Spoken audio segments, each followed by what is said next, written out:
Baik pemirsa, kita masih bersama-sama di program Hukum di Mata Bowo dan kali ini kita sudah masuk ke sesi konsultasi hukum ya. Jadi bagi Anda pemirsa yang ada di rumah, mungkin ingin melakukan konsultasi hukum, ingin bertanya-tanya atau mungkin sharing pendapat, bisa langsung aja bergabung via SMS ataupun WhatsApp di 0878 03 kali 41717 untuk bisa langsung konsultasi hukum dengan Cak Bowo. Bisa yang sesuai dengan topik kita pada malam hari ini tentang Undang-Undang Ketenagakerjaan atau di luar topik, monggo silahkan saja ya, asalkan masalah hukum ya tentunya ya. Oke, yang di studio mungkin ada yang ingin bertanya, monggo silahkan saja. Baik, ya. Malam Cak Bowo. Iya, malam. Siapa? Iya, malam dengan siapa Ibu? Nama saya Suryani, mau bertanya. Ya, silakan Bu Suryani. Apakah sama perlakuannya tenaga kerja laki-laki sama wanita? Baik, ya, terima cukup. kasih. Ya, Bu makasih. Yanina, gimana nih Cak Bowo, sama nggak? Sama. Undang-Undang 13 Ya. tahun 2003 pasal 77 ayat 1 itu gajinya harus diberikan sesuai keputusan bersama. Sama. Nggak ada lah seringkali. Ya. Hanya saja ini ya keputusan bersama lah ya. Ya. Ya toh? Jadi PKB-nya itu loh, ya toh, perjanjian kerja gaji bersama itu dibuatlah. Jadi kalau gini, seringkali kalau wanita itu seringkali murah enggak apa-apa, tapi karena sudah ada satu perjanjian toh. Ya. Nah, diatur dalam Kepmen 234 tahun 2003. Itu aturannya ke sana. Keputusan Kementerian Tenaga Kerja kalau nggak salah itu diatur sama haknya. Tapi ya, kan dapat gaji. Tapi gajinya itu ada perjanjian. Gajinya berapa lah. Seringkali wanita itu gajinya murah, tapi karena sudah perjanjian bersama, PKB-nya bersama. Kenapa itu Cak? Kok bisa seperti itu? Enak. Makanya banyak pekerja wanita itu dipekerjakan, dikarenakan nggak sering menuntut A, B, C, D, kasih menuntut, maka senang. Tapi kalau laki-laki, wah sering, ya nuntut piring, sendok, macam-macam garpu itu dituntut. Lalu kena itu seringkali pengusaha itu memperkerjakan seorang wanita. Padahal sama, hanya sama. Tapi kena diatur di PKB tadi. Jadi pasal 77 ayat 1 PKB Kemen tadi 234 tahun 2012. Jadi aturan-aturan seperti itu. Jadi sekarang sama ya, nggak ada pembedaan ya sebenarnya ya. Okay. Samanya wanita dan laki-laki. Manusia tidak ada. Yang beda kan kecuali jabatan kalau ya. Salah pengusaha mempekerjakan anak di bawah umur, nah itu kena sanksi. Sanksinya apa itu Cak? Hukuman kalau itu sampai kena. Berarti ini berbahaya sekali.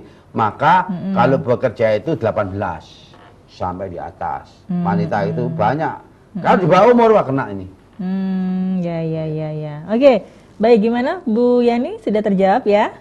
Oke, baik, terima kasih. Berikutnya mungkin, ya silakan, monggo. Selamat malam Cak Bowo. Malam ya. Oke. Ya, gimana Pak? Perkenalkan, nama saya Samudra dari Kebomas Gresik Cak Bowo. Iya Pak Samudra. Ya, silakan. Ada dua pertanyaan yang ingin saya sampaikan. Ya. Yang pertama adalah tentang outsourcing. Ya. Outsourcing ini memang sudah termaktub di dalam Undang-Undang Nomor 13 2003 kalau nggak salah. Ya. Dengan adanya outsourcing ini masa depan pekerja itu tidak jelas. Artinya tiap tahun atau tiap kala tertentu kembali ke nol lagi. Ya. Dan hal ini kadang-kadang tidak bisa disalahkan pengusahanya karena beban biaya operasional yang tinggi. Ya. Terus bagaimana kira-kira sikap yang baik untuk para pekerja yang outsourcing itu? Itu yang pertama Cak Bowo. Ya. Kemudian yang kedua, ini agak menyimpang dari tenaga kerja. Boleh. Yaitu Ya, silakan. masalah tanah. Ya. Di desa saya Gresik sana ada peristiwa ketika seseorang mau menyertifikatkan tanah di dalam BPN kok ternyata tanah itu statusnya bukan miliknya tapi TN atau tanah negara atau tanah apalah istilahnya. Iya. Padahal beliau sudah menempati tanah itu berpuluh-puluh tahun. kemudian apakah ini bisa Cak Bowo dijadikan menjadi sertifikat milik?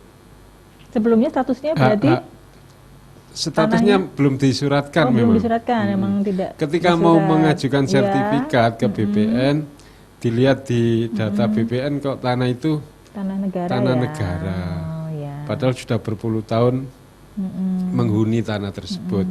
Apakah bisa menjadi tanah miliknya, sertifikat hak milik? Ya. Terima kasih Cak Terima Bowo. kasih Pak Samudra. Nah, ada Ya. dua pertanyaan ini. Pertama Ya, adalah masalah outsourcing. memang Ya. outsourcing. Di dalam Undang-Undang 13 dari 2003 ada pasal 55, 56, 57. Jadi memang ada perjanjian sekarang itu. Ya outsourcing tadi. Iya. Jadi kalau melihat apa yang disampaikan Pak Samudra tadi, gelap, kelabu, Oh. karena ada perjanjian. Kalau dulu nggak ada, jadi tetap hal ini mengangkat derajat masyarakat. Karena adanya undang-undang ini, PG sudah cek ini, kelam kelabu, nggak menentu, masa depannya nggak bisa. Kecuali perbaikannya adalah pekerja itu memang benar-benar maksimal sehingga menguntungkan bagi pengusaha. Kalau nggak untung, sudah selesai lah. Putus. Jadi itulah akibat dari Undang-Undang 13 2003. Iya. Ya. Kemudian kalau dulu nggak ada ini bisa sampai ada pesangon dan sebagainya kan begitu. Iya. Tapi sekarang ini menguntungkan pengusaha. Makanya Ya. jadi pekerja kalau sudah kerja hati-hati bagaimana supaya nanti diperpanjang. Jadi nasibnya panjang gitu. Nah itulah Pak Samudra. Tapi Ya. sekarang menjadi pertanyaan, kenapa demikian? Ya. Ya memang banyak pengusaha yang cari untung. Iya. Kalau nggak untung sudah selesai. Makanya harus apa? Sinergi antara pekerja, pengusaha, harus bagaimana supaya perusahaannya untung sehingga dipakai terus kan itu. Kalau Iya, enggak betul. nganggur lagi. Tapi kalau sudah tetap. Tapi kalau yang outsourcing ini tiap tahun nih. Nah itulah. Pertanyaan pertama sudah saya jawab Pak. Nah kedua, Iya. tanah negara itu susah disertifikan ketika pertama nggak dilepaskan. Tanah negara Ya. dari mana aja, pokoknya harus dilepaskan. Nah harus contohnya begini. Katakanlah kalau tanah ini adalah dari perkebunan, katakanlah ya, Iya, betul. ya atau perhutanan. Iya. Ini harus pelepasannya harus dari kementerian. Nggak bisa baik komisaris, baik direktur nggak bisa. Katakanlah kalau perkebunan Iya. atau kehutanan nggak bisa. Nah, sudah bisa.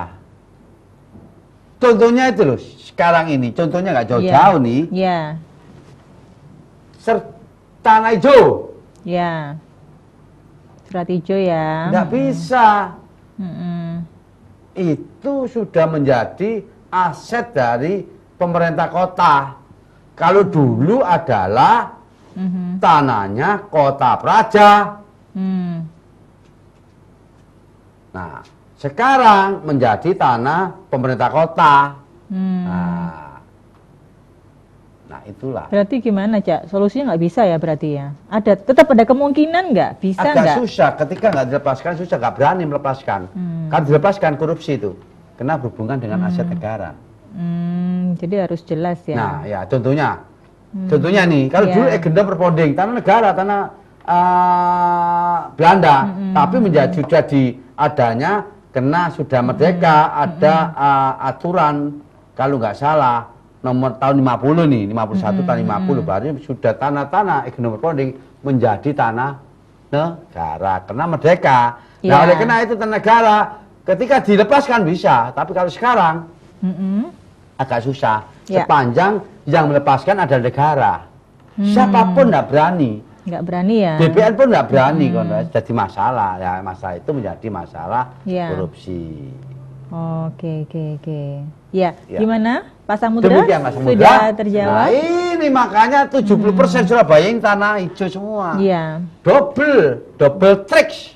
Double pajak. PBB bayar, Iya. sewa bayar. Nah ini. Tapi menjadi sertifikat nggak bisa. Ya. Oke. Sampai kapanpun nggak bisa. Setelah ini, ketika orang jadi wali kota, oh beres nanti semua jadi sertifikat. Bohong. Kalau setelah mau jadi wali kota mesti ngomongannya serat hijau, begini.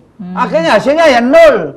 Jadi memang masyarakat ini sering dikelabui ya, sering dibijui lah. Ya, memperjuangkan tanah hijau menjadi sertifikat tanah hijau.